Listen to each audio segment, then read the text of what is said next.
Friends, இந்த வீடியோவில் வந்து ஜென்ரல் ஸ்டடீஸ் சம்மந்தமான ப்ரீவியஸ் இயர் கொஸ்டின்ஸ் பார்க்க போகிறோம். தேசியவாத காங்கிரஸ் கட்சியின் தேர்தல் சின்னமான கடிகாரம் டேஸ் என்ற நேரத்தை காட்டி நிற்கும் அப்படிங்கிறாங்க. ஃபர்ஸ்ட் கேள்வி வந்து என்ன, இது தேசியவாத காங்கிரஸ் கட்சியோட தேர்தல் சின்னம் அப்படின்னா கடிகாரம். அது எந்த நேரத்தை காட்டுது அப்படின்னா வந்து 10 மணி 10 நிமிடத்தை தான் காட்டுது.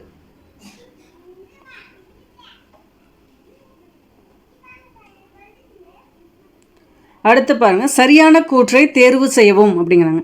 மாநிலங்களவை உறுப்பினர் ஆவதற்கு 30 வயது வந்து குறைவாக இருத்தல் வேண்டும். தவறு. மாநிலங்களவை உறுப்பினர் ஆவதற்கு 30 இல்லை அதுக்கு மேற்பட்ட வயதினராக தான் இருக்கணும். மாநிலங்களவை உறுப்பினர்கள் நேரடியாக மக்களால் தேர்ந்தெடுக்கப்படுகிறார்கள் அப்படிங்க, அதுவும் தவறு. ஏன்னா மக்களவை உறுப்பினர்கள் மட்டும்தான் நேரடியாக மக்களால் தேர்ந்தெடுக்கப்படுகின்றன. ஸோ 1 and 2 ரெண்டுமே வந்து தவறு.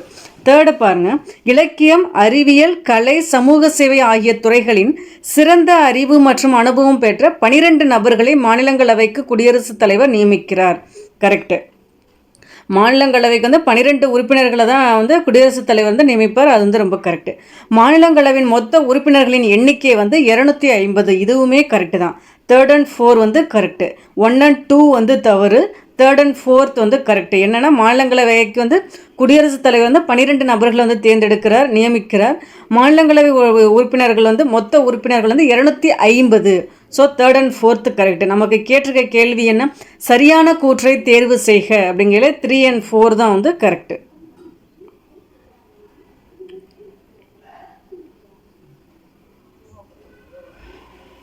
அடுத்து பாருங்க, முதன்மை உரங்கள் என்பன. முதன்மை உரங்கள் அப்படின்னாவே நமக்கு வந்து NPK உரங்கள் அப்படின்னு வந்து சொல்லுவோம். Nனா நைட்ரஜன், Pனா பாஸ்பரஸ், P அப்படின்னா வந்து பொட்டாசியம் வந்து வரும். NPK வந்து சொல்லுவோம். நைட்ரஜன், பாஸ்பரஸ், பொட்டாசியம், இதுதான் வந்து என்ன முதன்மை உரங்கள் அப்படின்னு சொல்லுவோம். ஸோ ஆன்சர் வந்து ஆல் தி அபோவ், மேற்கூறிய அனைத்தும், அதுங்கிறது கரெக்டு.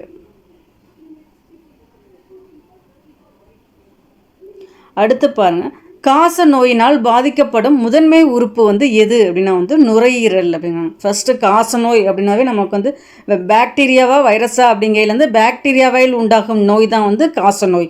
அந்த காச நோய் மூலமாக வந்து பாதிக்கப்படும் முதன்மை உறுப்பு எது அப்படின்னா வந்து நுரையீரல். அடுத்து பாருங்க, கணையத்தின் ஹைமோட்ரிப்சினில் காணப்படும் வந்து மூலக்கூறு வந்து எது அப்படின்னு வந்து கேட்டிருக்காங்க. நமக்கு வந்துன்னா கணையத்தில் வந்து எந்தெந்த மூலக்கூறு இருக்குது அப்படிங்கிறத வந்து நல்லா பார்த்துங்க. கணையத்தில் வந்து எந்தெந்த நொதிகள் அப்படின்னா வந்து கணைய அமைலேஸ், ட்ரிப்சின், ஹைமோட்ரிப்சின், கணைய லிப்பேஸ் வந்து சொல்லுவாங்க. ஸோ கணையத்தில் வந்து என்னென்ன நொதிகள்ங்கிறத ஃபஸ்ட்டு தெரிஞ்சுக்குங்க. கணைய அமைலேஸ், கணைய லிப்பேஸ், ட்ரிப்சின், ஹைமோட்ரிப்சின் அப்படிம்பாங்க. அதில் ஹைமோட்ரிப்சினில் எந்த மூலக்கூறு இருக்குது அப்படின்னா வந்து புரத மூலக்கூறு தான் வந்து இருக்குது. இதே கணைய அமைலேஸ் அப்படின்னா அதில் என்ன மூலக்கூறு இருக்குது அப்படின்னா ஸ்டார்ச் வந்து இருக்குது. கணைய லிப்பேஸ் நொதியில் உள்ள மூலக்கூறு வந்து பால்மமாக்கப்பட்ட கொழுப்புகள். ட்ரிப்சினில் வந்து புரதங்களும் இருக்குது, பெப்டோன்களுங்கிற மூலக்கூறும் இருக்குது. ஹைமோட்ரிப்சினில் மட்டும்தான் புரத மூலக்கூறு வந்து இருக்குது. நமக்கு என்ன கேள்வி, கணையத்தின் ஹைமோட்ரிப்சினில் காணப்படும் மூலக்கூறு வந்து எது அப்படின்னா வந்து புரத மூலக்கூறு தான். அடுத்து பாருங்க, வாஸ்குலர் பூவா தாவரங்கள் என்று அறியப்படும் தாவர குழுமம் வந்து எது அப்படின்னா வந்து டெரிட்டோபைட்டுகள் அப்படிங்க. வாஸ்குலர் பூவா தாவரங்கள் என அறியப்படும் தாவர குழுமம் டெரிட்டோபைட்டுகள். இருபுறமும் குளிர்ந்த தட்டு வடிவ அமைப்பை கொண்ட செல் எது அப்படின்னு வந்து எரித்ரோசைட்டுகள் அப்படிங்கிறாங்க. இருபுறமும் குளிர்ந்த தட்டு வடிவ அமைப்பை கொண்ட செல் வந்து எரித்ரோசைட்டுகள்.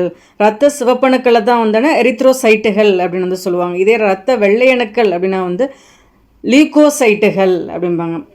அடுத்து வந்துன்னா நமக்கு இரத்த தட்டுகள் அப்படின்னா வந்து த்ராம்போசைட்டுகள். அதெல்லாம் நல்லா நோட் பண்ணிக்கோங்க. எரித்ரோசைட்டுகள், லீகோசைட்டுகள், த்ராம்போசைட்டுகள், இதெல்லாம் வந்து என்னென்னங்கிறத வந்து நல்லா பார்த்துக்குங்க. நமக்கு என்ன கேட்டிருக்காங்க, அந்த இரத்த சிவப்பணுக்களை தான் கேட்டிருக்காங்க. இருபுறமும் குளிர்ந்த தட்டு வடிவ அமைப்பை கொண்ட செல் எதுன்னா எரித்ரோசைட்டுகள். அப்படி இல்லைன்னா இரத்த சிவப்பணுக்கள் அப்படிங்கணும். அமில ஊடகத்தில் ஃபினாப்தலின் அப்படின்னா வந்து என்ன, ஃபர்ஸ்ட்டு வந்து என்ன ஃபினாப்தலின் அப்படிங்கிறது நமக்கு அமிலம் காரத்தில் வந்து பார்க்கணும். அமிலத்தில் வந்து ஃபினாப்தலின் வந்து நிறம் அற்றதாக வந்து இருக்கும். இதே கார ஊடகத்தில் வந்து அது வந்து இளஞ்சிவப்பு நிறத்தை வந்து கொடுக்கும். அமில ஊடகத்தில் ஃபினாப்தலின் நிறம் அற்றது. இதே கார ஊடகத்தில் அப்படிங்கிறது வந்து இளஞ்சிவப்பு நிறத்தை வந்து கொடுக்கக்கூடியது. அதனால நோட் பண்ணிக்கோங்க. அமில ஊடகத்தில் ஃபினாப்தலின் நிறம் அற்றது. அதான் ஆன்சர். அடுத்து பாருங்க, உலோகவியல் செயல்முறையில் உள்ள கீழ்கண்ட படிகளை சரியாக அடுக்குக அப்படிங்கிறாங்க. ஆர்டர் வைஸ் கரெக்டாக அடுக்க சொல்கிறாங்க. ஃபர்ஸ்ட் வந்துன்னா தாதுக்களை வந்து அடர்ப்பித்தல் அப்படிங்கிறாங்க. அடுத்து பண்படா உலோகத்தை வந்து உருவாக்குதல். தேர்டாக வந்து உலோகத்தை வந்து தூய்மையாக்கல் அப்படிங்கிறாங்க. ஃபஸ்ட்டு தாதுக்களை அடர்ப்பித்தல், அடுத்து பண்படா உலோகத்தை உருவாக்குதல், தேர்டாக தான் வந்து உலோகத்தை வந்து தூய்மையாக்கல். கொடுக்கப்பட்ட திசையில் ஒரு குறிப்பிட்ட அளவு திறனை வழங்கும் குறிப்பிட்ட அதிர்வெண் கொண்ட ஒளி மூலத்தின் செறிவு வந்து என்ன, கேண்டிலா அப்படிங்கிறாங்க.